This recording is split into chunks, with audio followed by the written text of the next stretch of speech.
On this week's show, the Georgia Southern football team gets ready for their annual spring game. We'll preview that. We'll also have highlights and analysis from Georgia Southern baseball. All that and more as we welcome you inside the Eagles Nest.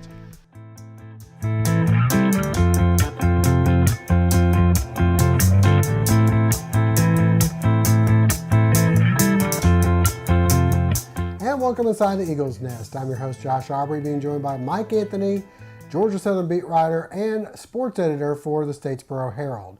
And Mike, we have baseball and football actually on the docket for today. We're going to begin with football. Georgia Southern on Saturday, beautiful day for football, good crowd on hand, a lot of people eagerly anticipating what the offense would look like, how the quarterbacks would look, the running backs, the guys that are moving to slot back.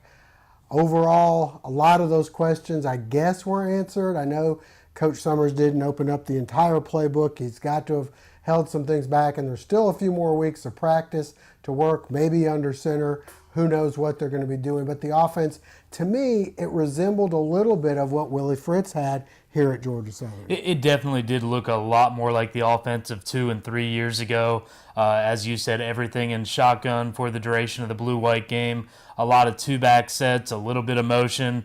And as you mentioned about going under center, the coaches have said that there definitely are packages for going under center. Their main reasoning for not showing that was it hasn't been installed yet. They got together, talked about it, said that in their opinion, installing the under center portion a little bit easier, a little bit more plug and play than all the things that they wanted to do with the shotgun set. So they spent the majority of the spring or the first 2 weeks of spring getting the shotgun sets in. We saw that on Saturday, and for the most part, it looked pretty good. The biggest pluses for me, better offensive line play, better blocking on the perimeter, and a little bit more room to run inside for whoever the running backs were. A whole lot of them getting involved on Saturday. A lot of running backs involved, only 3 quarterbacks involved, and I think it kind of looked to most people that were there and most people that we've talked to, like Shai Wertz was kind of maybe who emerged from the spring as the starting quarterback. Yeah, he definitely did get more reps with the, I guess you could say,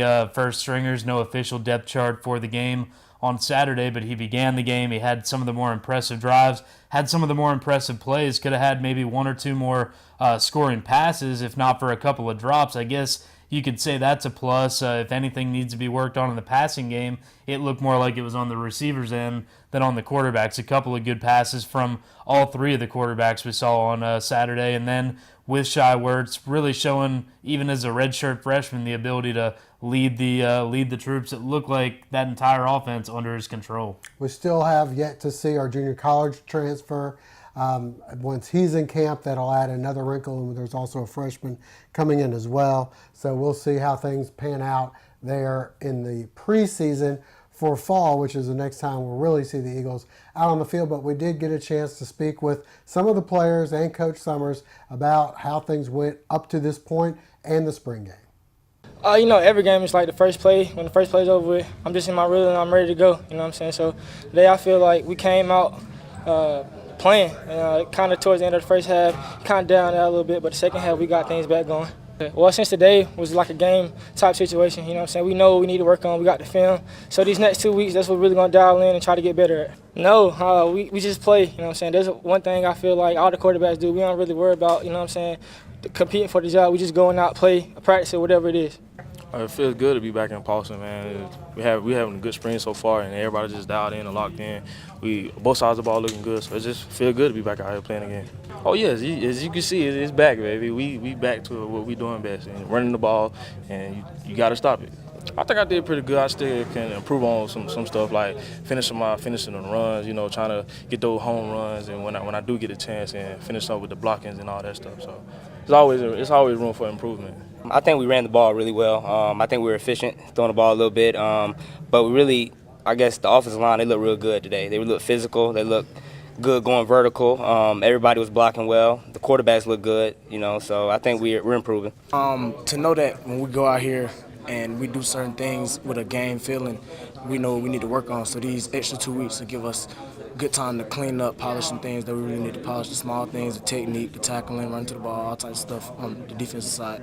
I think that as today goes through, what you're able to see again is what we were trying to get out of it, which was to be able to get around 100 plays, trying to be productive on both sides of the ball, which I certainly thought we were able to do, trying to find some explosive plays on offense, and trying to be able to have some tackles for loss on defense. I think you saw those things today. Certainly a lot of evaluation will go into today's scrimmage from an individual standpoint and from what we're doing offensively and defensively. And just really excited about where we're heading. We've got 6 more days of practice to be able to fine-tune the things that we want to do, and we've got to continue to do that and continue to build leadership and continue to work on our overall team unity. Excited to see there were some plays that were what we would refer to as bust, and I thought in particular you saw Shy Works make some plays happen because of those things. There are going to be times, particularly when you're still in the installation phase on an offense, and particularly with the new guys on offense and the new scheme, so to speak, and I thought Shy did a nice job of being able to take some plays that really should have been negative yards and being able to make some positive plays out of them. Having a spring game day 9 really gives you the opportunity for the next 2 weeks to focus on some mistakes that you're making, and then try to make sure that you're heading in the right place from a review standpoint and an installation standpoint. But we want to continue to focus on our fundamentals. But I think from the evaluation standpoint on the individuals and really I'll lean on the staff the next 2 or 3 days on where we need to go as an offense or a defense in the last 2 weeks and what we really need to be able to focus on. Because ultimately we've got to be able to figure out, we've got a lot of different scheme in. Defensively, you're really trying to install 2 different defenses. You're installing an option defense, and then you're trying to install a lot of your one-back defense as well. And so we just got to be able to make a good decision of what we're doing for the next 6 days, and continue to move forward from there. Again, we've got a young football team. And we've got to have guys that recognize that lull, and that's just not players recognizing that lull. That's assistant coaches, that's guys within their group, and continuing to try to make sure that we don't get caught into lulls like that. Big concern obviously comes back to some of the things last season where we had a bad 6 minutes or a bad 7 minutes, and those things became costly for us. And I don't ever want to be in a position to where I feel like that again. And so we've got to continue to make sure that we are focusing all the way through each drive and having energy through each drive. Still a little bit more to go on the football field. We mentioned that they may be working a little bit under center. They're going to finish up this week and next week as well, and then they'll be done for the Easter break and that weekend. All right, well, moving on to the baseball diamond. Georgia Southern having ULM in. Not exactly a team that we imagine will be among the tops in the league. They take 2 out of 3, and then they turn around on a midweek series and take care of business against Savannah State, a team you'd think that they should take care of business against. They win 3 out of the 4 last games and hit the ball maybe a little bit better and still getting some pretty good pitching, including a complete game. Yeah, overall good news for Georgia Southern throughout the last 4 games. You can never assume a sweep, even if it's against one of the weaker teams in the conference. Would have been really nice to get that against a ULM team that didn't look good for most of the weekend. But sometimes you run into a good pitcher. Sometimes the hits just don't fall. That was the case on Saturday for the Eagles. However, impressive games.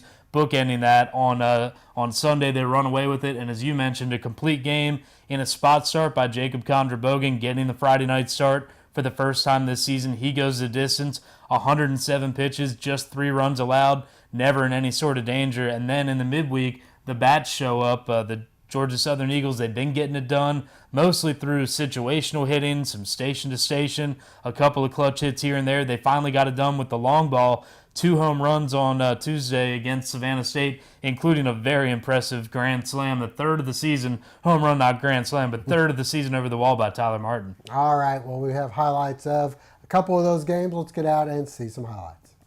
Game 3 between Georgia Southern and UL Monroe. Sunday, after splitting the first 2, the Eagles looking for the series win, up 3-0 in the 5th. The Eagles add to it as Mason McWhorter with the RBI single. Next, the always exciting bases loaded walk. Tyler Martin collects the official RBI as he takes the walk. More of the same.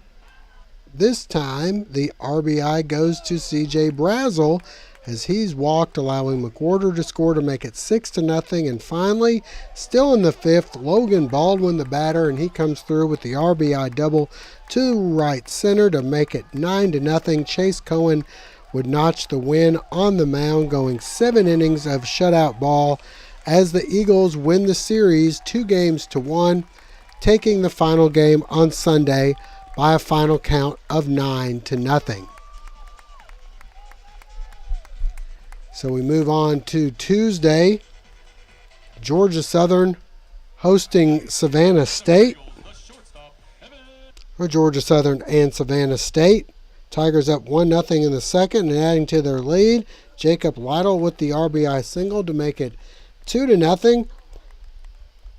Back comes Georgia Southern. Evan McDonald collects the RBI with the single to right as the Eagles are on the board. Later in the inning, Jacob Green, son of former Eagle great Todd Green, with the home run, makes it a 2-2 game.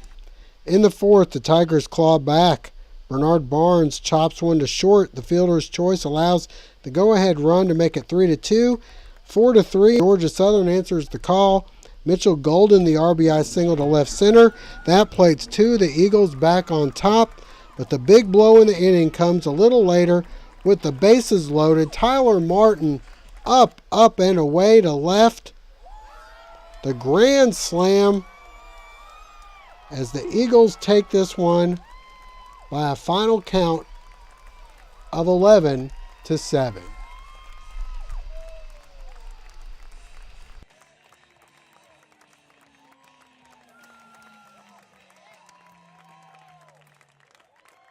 Well, next up for Georgia Southern on the road at Troy, it'd be nice to take 2 out of 3, at least from them on the road, because right now Georgia Southern in third place, Troy in fourth. How important is this series for the Eagles? Well, it's very important just to stay above that 500 mark in conference play, and still a lot of baseball to be played. But when you start thinking about the end game and who you need to beat and who figures to be on top, there are a lot of games that turn into maybe not must wins, but really want to wins.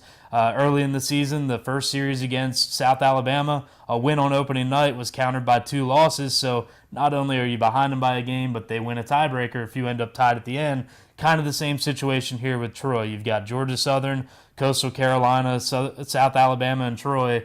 Those are the 4 that really have a shot to win in this division. So while there's a lot of baseball to be played, it would be really nice to not only extend that lead over Troy in the standings, but to have that insurance policy if you win 2 out of 3 or sweep, knowing that you'll get the nod over them in a tiebreaker at the end. Before we go, the Georgia Southern softball team taking on top 20 ranked. I think they were 17th in the nation. 17th in the nation. Lafayette, we knew they were going to have their hands full. Hung in there in a game or two, but for the most part, ended up kind of the way we thought. Next up for the Georgia Southern softball team. They'll stay at home against Coastal Carolina. Hopefully a bounce-back series here for the Eagles. Right now, 5-7 in conference play, and the Sun Belt is tough as any in the nation for softball, so it'd be nice to get a couple more wins to get back up near that 500 mark. And it looks like we have some nice weather ahead for the weekend, so get out there and support the Eagles. All right, that'll wrap things up for now. For Mike Anthony, I'm Josh Aubrey. Thank you for joining us. Hope to see you again next week.